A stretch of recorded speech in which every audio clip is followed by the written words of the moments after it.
Our little blue dot, as Carl Sagan so affectionately called Earth, is roughly 70% water, and that water is precious. However, we have not been taking care of it. According to the Natural Resource Defense Council, some 80% of the world's wastewater is dumped, largely untreated, back into the environment, polluting rivers, lakes, and oceans. The NRDC also says that unsafe water kills more people each year than war and all other forms of violence combined. In addition, nitrogen runoff from fertilizers seep into our bodies of water and cause massive algae blooms that essentially suffocate the other life forms there, and these blooms are happening at an ever-increasing rate. The burning of fossil fuels is also a big factor of water pollution. When burned, sulfur dioxide and nitrogen oxides are released into the atmosphere and are then absorbed by water vapor, which forms acid. When this cycles through and becomes rain, the result is acid rain, which returns to our waterways, making animal reproduction extremely difficult. Mercury is another pollutant, and while it occurs naturally when waste is burned, and especially when coal is burned, mercury dissolves in water and is picked up by fish and shellfish. With these animals being at the base of some food chains, poisonous mercury eventually makes its way up to us at the top.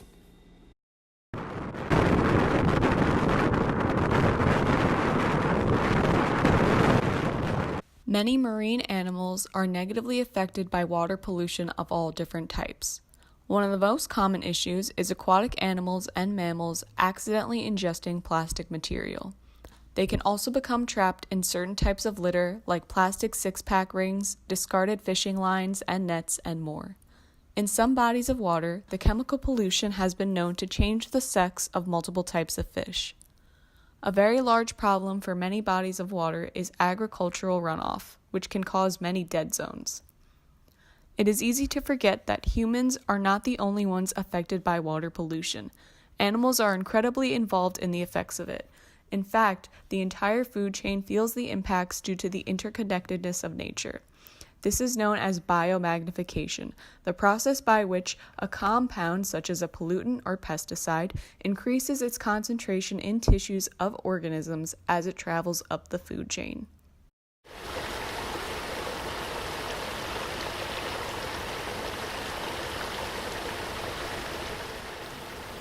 Natural water is regarded as life sustenance to plants, animals, and all other organisms in existence. Narrowing in on only plants, it is important to understand what the various functions of water are and how they operate. These functions are as follows: maintaining cell rigidity for structure and growth, transporting nutrients and organic compounds throughout the plant, comprising much of the living protoplasm in the cells, serving as a raw material for various chemical processes, including photosynthesis, and through transpiration, buffering the plant against wide temperature fluctuations. Now that we know all the different ways in which water is involved in the plant life cycle, imagine what would happen if our natural water disappeared. Not only would our aquatic life die, but so would our plant life, and in fact, all life would eventually die out.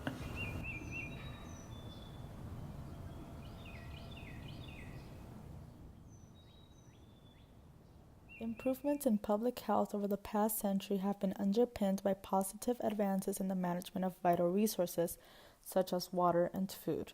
Water quality and food safety are inextricably linked. However, freshwater resources are becoming increasingly scarce.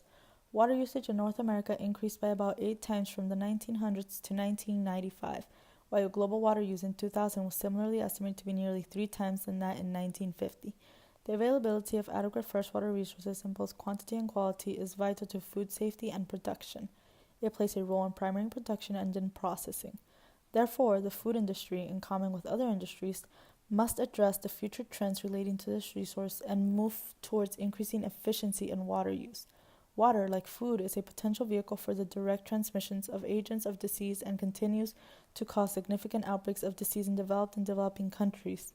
Water is, therefore, also capable of introducing contamination into food if appropriate care is not taken. In 1970, a cholera epidemic in Jerusalem was traced back to consumption of salad vegetables irrigated with raw wastewater, and in 2006, a chocolate company located in the United Kingdom was affected by contamination of chocolate by salmonella, reputedly from a leaking wastewater pipe in the production area. Although water is just one route by which foods can be contaminated with disease-causing agents or toxic chemicals, it is potentially very important. Raw water can be contaminated with pathogens, usually a consequence of human or animal fecal material or runoff contaminated with fecal material.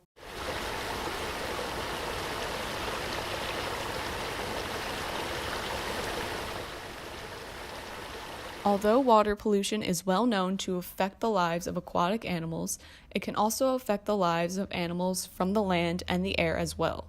More than 1 million seabirds and mammals are killed each year by ingestion of plastic.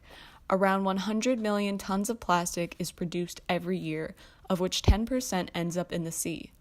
Ocean litter comes from many sources, including trash that washes off city streets, waste blown in from landfills, and containers that fall off ships during heavy storms. Once in the water, the debris accumulates in large patches, travels with currents, and washes up on shore. This litter is frequently consumed, often with fatal effects, by marine mammals, fish, and birds who mistake it for food. One example of this is the albatross, a seabird that spends most of its life out in the oceans. They are only known to come to land during their mating season, where they hatch and raise their young. Because of this, it is rare to see an albatross, and even though we have little contact with them, our pollution affects them greatly. They have been known to be one of the animals that consistently mistake plastic for food. The albatross often feed this plastic to their young, killing most chicks instantly. Online, there are many pictures and articles depicting albatross stomachs full of plastic, which eventually kills them. Some sources say that after they die and the body decomposes, the pile of plastic from their stomach that killed them is the only thing that remains.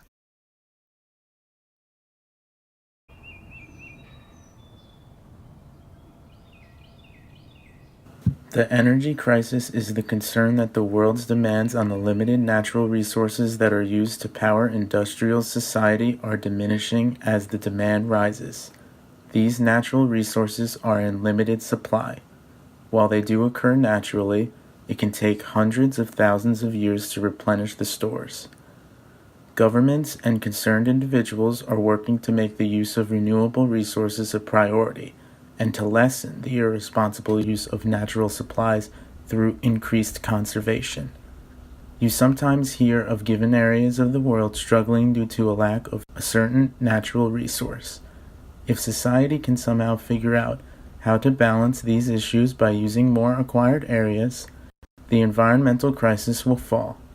Also, energy supply can come naturally. Governments have been implementing natural processes, including wind power, water power, and solar power.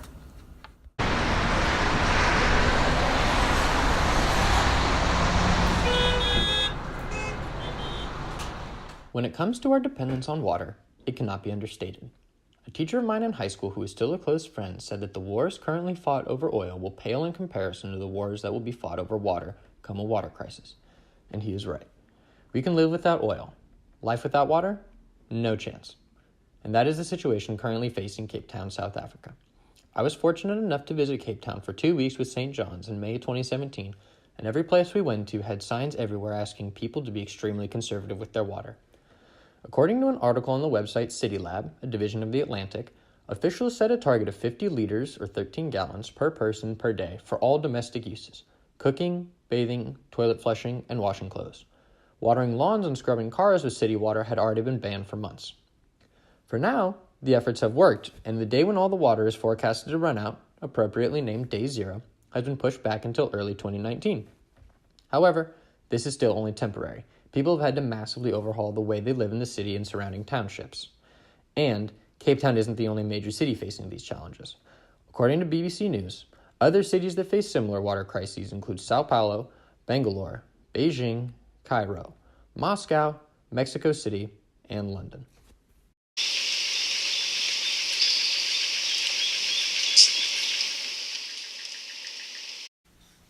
For any change to be made, mankind must come together and work towards the goal of preserving the earth.